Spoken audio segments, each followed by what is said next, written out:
I have a box. What's in box? What's in the box indeed? So what's in the box this time is Combat Arena Lair of the Beast. Now if you follow my channel, you know that I have both of the old versions. I have the original Combat Arena and Combat Arena Clash of Champions, and I'm actually quite fond of the game.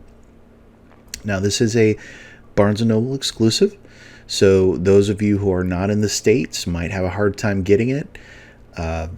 Hopefully you can find someone that's willing to assist you in obtaining if you want to. I've been looking forward to this box for many reasons, so let's crack it open and see what we got.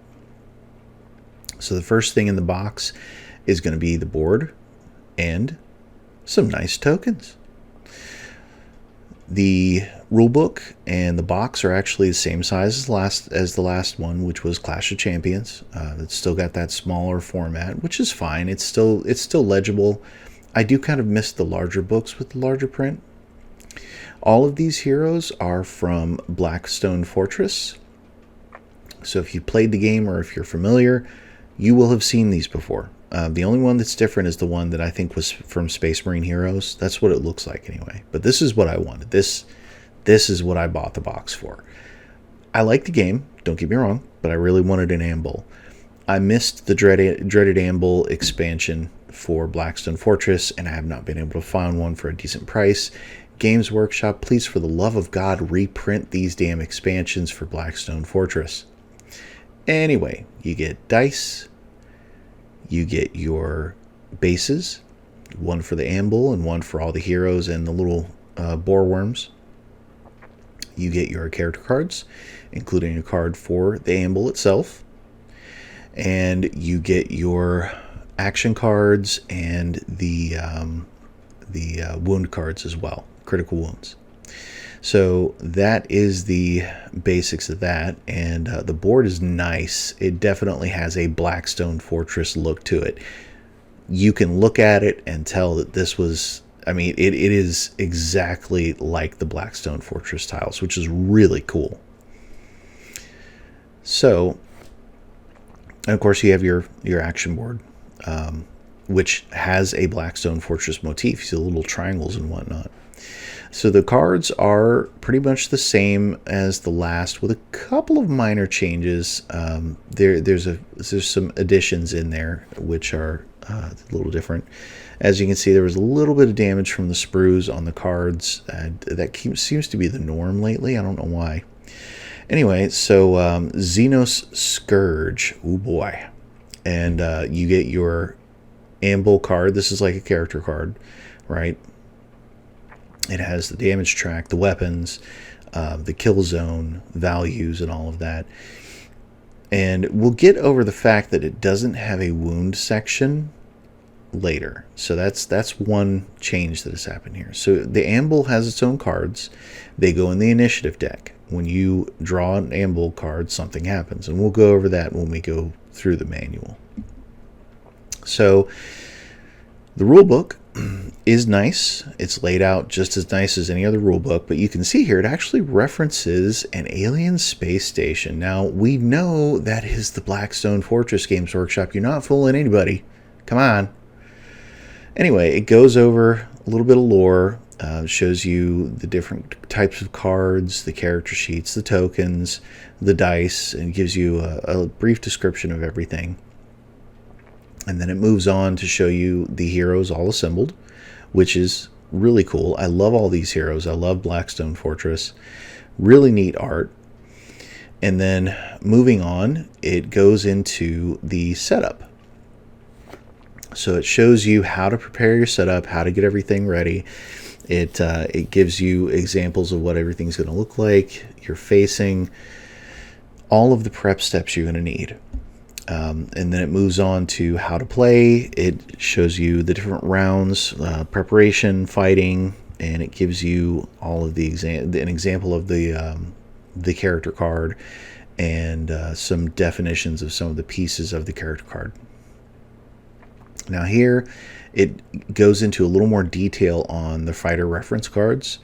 and it shows you dice and distances and, you know, how the weapons work and everything.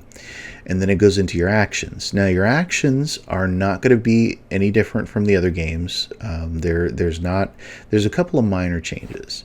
Now, here is where the big change is. The Ambul is its own like AI sort of thing. So when you draw one of those cards, you see me patting the deck there. When you draw one of those Ambul cards, something happens. It covers wounds, it covers boreworms, etc. You get your fighter arcs, information, the end of round stuff, the wounds, and winning the game. The biggest change is the game end game starts when the Ambul goes down, and then you start calculating, you know, which fighter has people or which player still has a fighter standing, you know, what points they get, all of that stuff. And then, so moving on from there, we have some combat variants actually. This happened. They had these in the previous one, Clash of Champions, but these ones are Team Battle, which is going to be a 2 versus 2 with the Ambul, and that's kind of neat. And then you have your Hunter Supreme, which is basically the removal of the Ambul, and you play it just like Clash of Champions, just like the last game, which is kind of neat. So you have the choice of using the Ambul or not. So that is kind of useful, because I'm sure that there are some people that are not going to want to use the Ambul, or they'll want to mix it up. And then you have Lone Champion, which is basically soloing the game. So you basically would play 2 or more champions to do that. It gives you an example of the painted miniatures, as you can see here, with their name.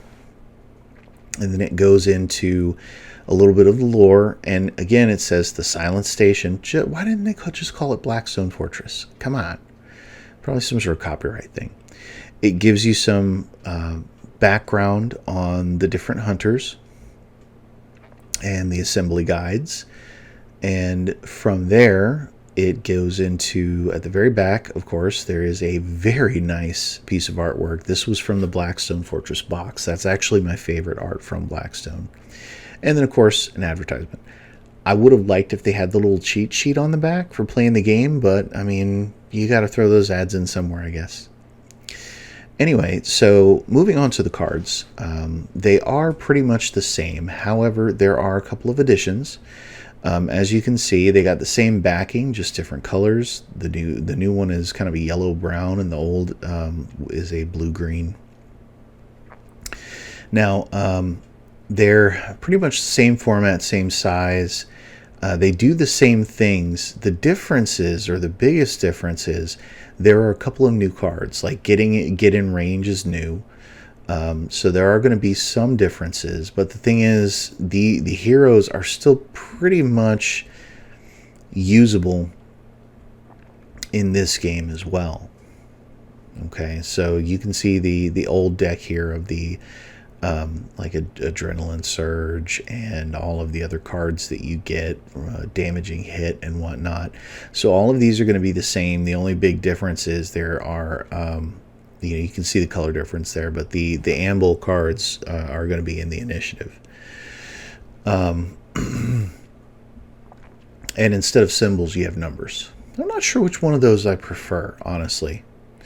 Anyway, this is a comparison of the cards from Clash of Champions to the Lair of the Beast.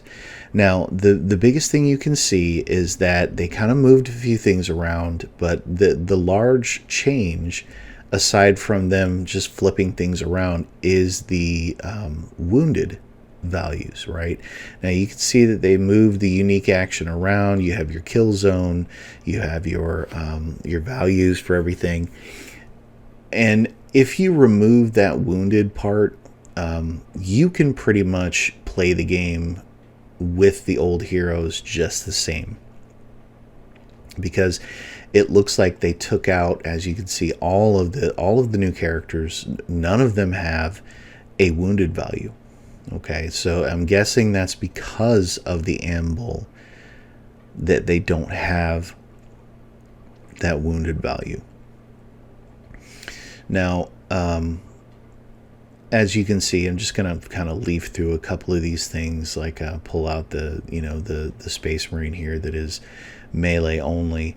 But you can see here that the cards, except for the fact that they have been moved around just a little bit, those cards are pretty much structured the same, and you just remove the wounded and you can play with the old characters as well. At least that's how I would run it. I don't see any issue with it.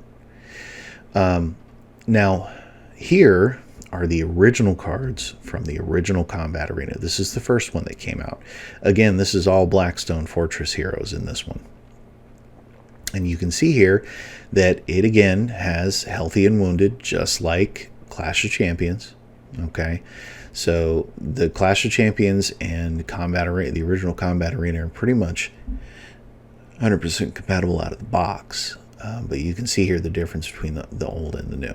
So it's not that big of a deal. It's workable. It's workable. And then it explains here the defeat conditions are just the same. So there is no other difference in being wounded, except for the fact that in the old version of the game, once you were wounded, you did less damage. So there's no other change there, except for that lack of a wounded status and it reducing your damage. So that's not too bad. Anyway, so obviously I had to go ahead and put the Ambul together. But anyway, I really appreciate everybody who watches. Thank you for watching, and we will definitely see you on the next video.